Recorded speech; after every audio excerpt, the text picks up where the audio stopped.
Hi everyone, my name is Jonathan Jacques-Belletete. I'm the creative director and the art director on Hell Is Us. I hope you enjoyed the trailer that you've seen recently.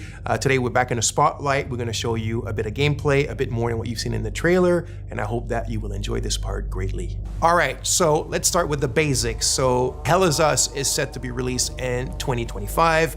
It's for pretty much everything, so Xbox Series X, PlayStation 5, and PC. So the game is a bit of a take back to games from the 1990s. We're a team of passionate people. The average on the team is like 20 years of development experience. So we're from a different generations and we have a lot of love for how the games in the 90s were made and how they were played and experienced, especially the fact that, there was no hand holding, there was no silver plattering. You kind of had to figure stuff out by yourself. You were really in control of your exploration and your own discoveries. And this is what we're trying to do in Hell Is Us.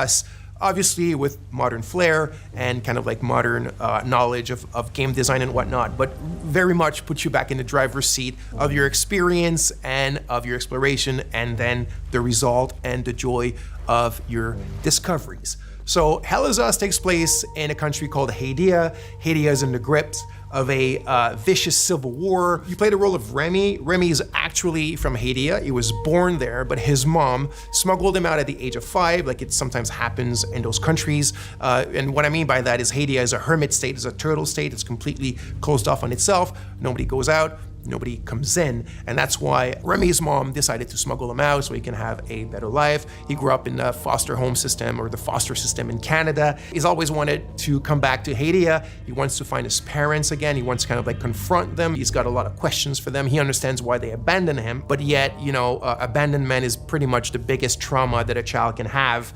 And there's like a loop that hasn't been closed properly for him towards this situation and his parents. When the game starts, Remy has finally been able to infiltrate Hadia during the brutal civil war that I was talking about. Remy is a ON peacekeeper. He quit his post, he went AWOL, infiltrated the country, and this is where the game starts. Remy remembers 2 things, and that means the players remember 2 things.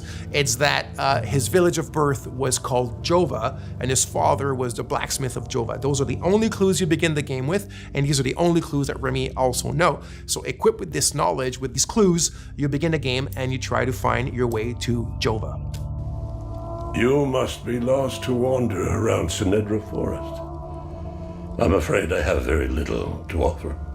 A group of strange-looking soldiers arrived here last night in an APC. And perhaps you can ask them for help. It's not the first time I've seen them. They always seem to be snooping around here for something. They parked their APC just beyond the woods, to the north. Once in the woods, follow the wind chimes. They will lead the way through. The gate to enter the woods is locked. Here, take this key to unlock it.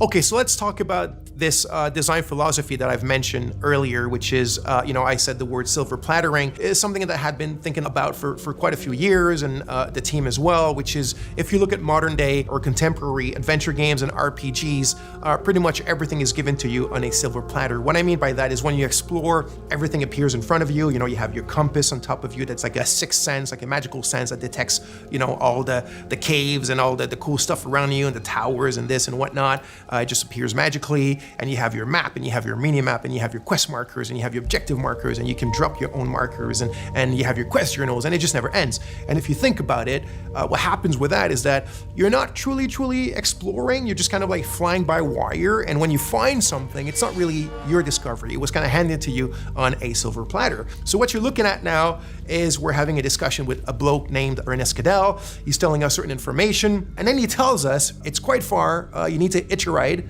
You might find people that are willing to give you a ride. It's up to the north of my house, so you're gonna have to use your compass, but your real compass, right, with the coordinates on it, north, south, east, west, blah, blah, blah, and follow that. And he tells you that in the Lost Woods, in order to find your way out, just follow the wind chimes. He says, I've attached them there for my kids when they were young because they kept on getting lost in those bloody woods. And then he tells you, follow the sound of the wind chimes and you'll find your way on the other side of the woods. that's how we do it. It's very organic, it's very realistic. You know, someone in real life could have told you the exact same thing. So the environments, the visuals of the game are not just there to illustrate, they're there to communicate. So you need to play the game, you need to open your eyes, you need to open your ears to what NPCs tell you, and you'll find your way and you'll discover things, and you will truly own your discoveries and the great joy that comes with that.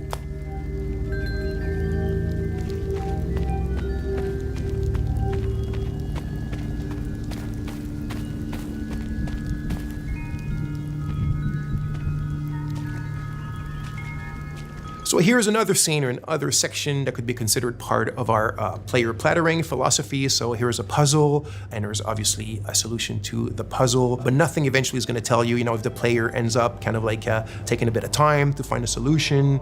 There's not going to be any artificial kind of ways that are going to help him or tell him what to do. Remy's not going to start talking to himself, or i.e. talking to the player with, you know, little clues and whatever. It's really up to you to figure them out. And in the way that the player plattering is inserted in this, we have a good example here with your trusty drone named Cappy. By the way, you can tell now that Remy has his poncho and he has his sword and he has his drone. So it's after he's acquired them, right? Because at the beginning of the game, you saw he was not dressed like that. Now there's a reason why he ends up dressed like this. There's a reason why he needs these things, this equipment, but we don't need to get into these details today. So anyway, there's an ancient language in the country and you kind of find it throughout the game.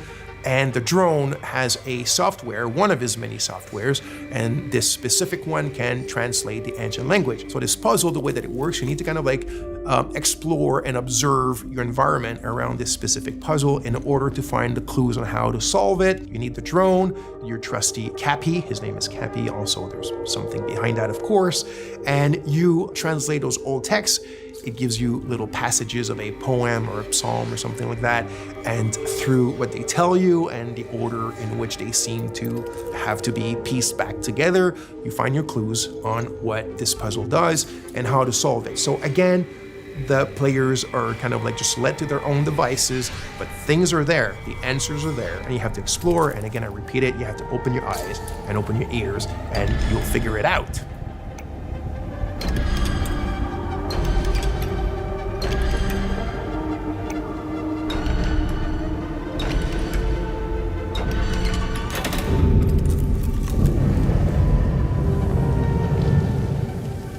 So by now, you've seen a lot of what I guess is like exploration and looking around and talking to people and doing puzzles and all that kind of sweet stuff. But if you've seen the trailer, you of course notice that there's another big aspect to the game, which is third-person melee combat. So we like to say that the game is 50% exploration and 50% combat. The game is not at all only about combat, and it's definitely not at all just walking around and figuring stuff out. It's the combination of both, and we also think that the way that we've combined them is quite refreshing and quite unique in Hell Is Us.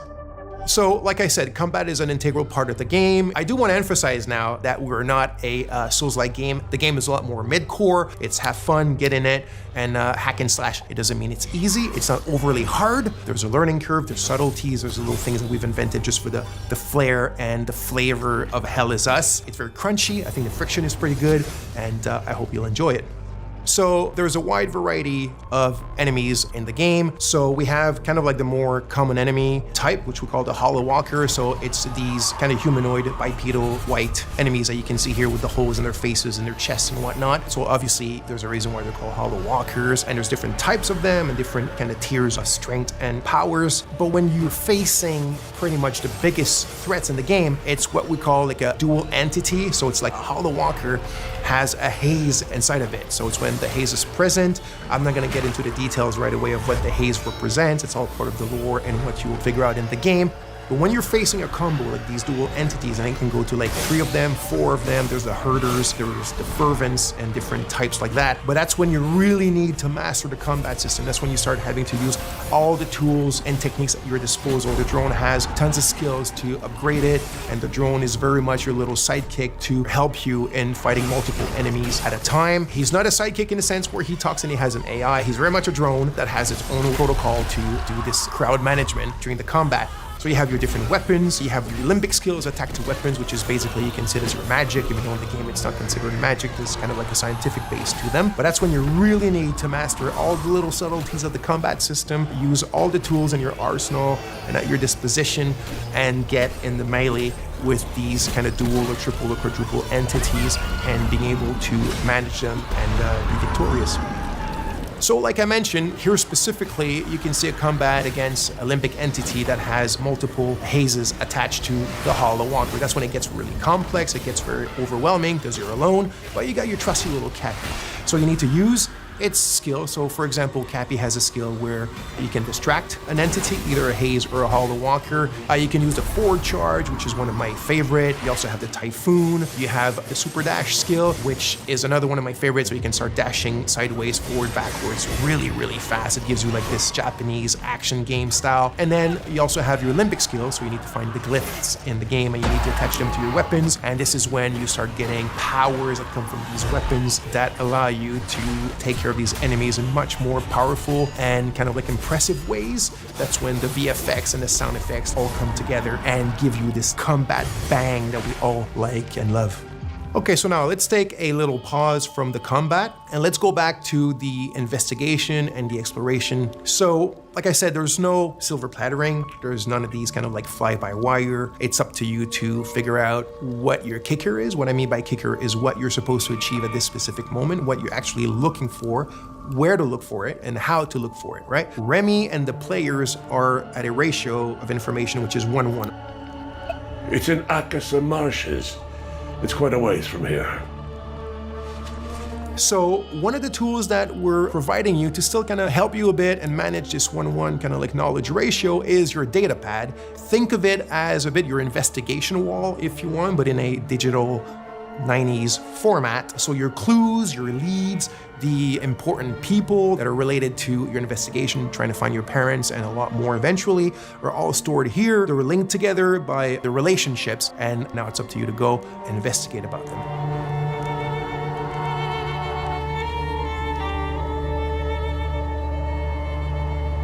So as you can see here, some of the areas can be quite wide opened. This one here called the Casa Marshes is one of the bigger ones. And as I spoke quite a bit already, the game doesn't hold your hand or doesn't really tell you where to go. So out of your main leads or clues or ideas that you have in your head of what you're supposed to do or where you're supposed to go at any given moment, you will also be attracted by a lot of points of interest or just little things in the environment that pique your curiosity. And as you walk towards them or explore, that's when you'll start also making a ton of like peripheral or side discoveries on your own, things that you cannot solve right away, or things that you might think that there is a thing to be done with it when there's none, and it's all part of the fun stuff and the kind of like experience that we're providing in the game. So as you can see here, there's a tree with people that have been hung. Like I said, this takes place during a very vicious civil war between two different ethnicities in the countries that are still basically the exact same people. And you found this tree. It's actually not part of the Golden Path or not part of something tremendously important in the game, but there's still something around it. There's still something to be found, and it's probably linked to more stuff that you can do in relation to it. But that you had to do your own exploration to find it, and even more of your own exploration and investigation to figure out what it's linked to and what you can do from it if you want.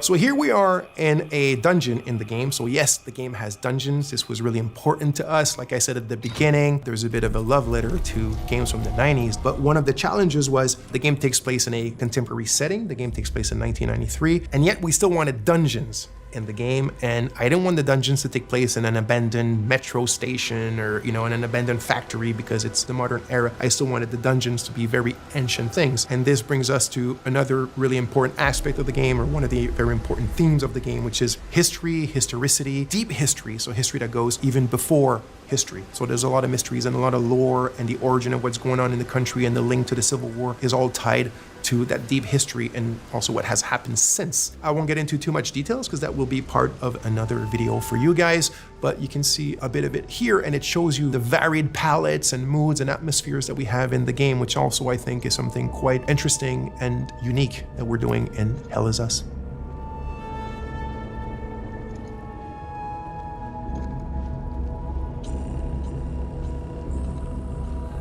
Thanks a lot. Thanks for being with us. I hope you enjoyed it. I'm extremely grateful to have you guys following us, the team as well. So just to repeat, the game Hell Is Us will be released in 2025 as Xbox Series, PlayStation 5, and PC. And there's a lot more coming soon about the game. This is just the beginning. We'll explain other aspects of it and get into sometimes a bit of the minutia. So stay tuned and speak to you soon. Thank you.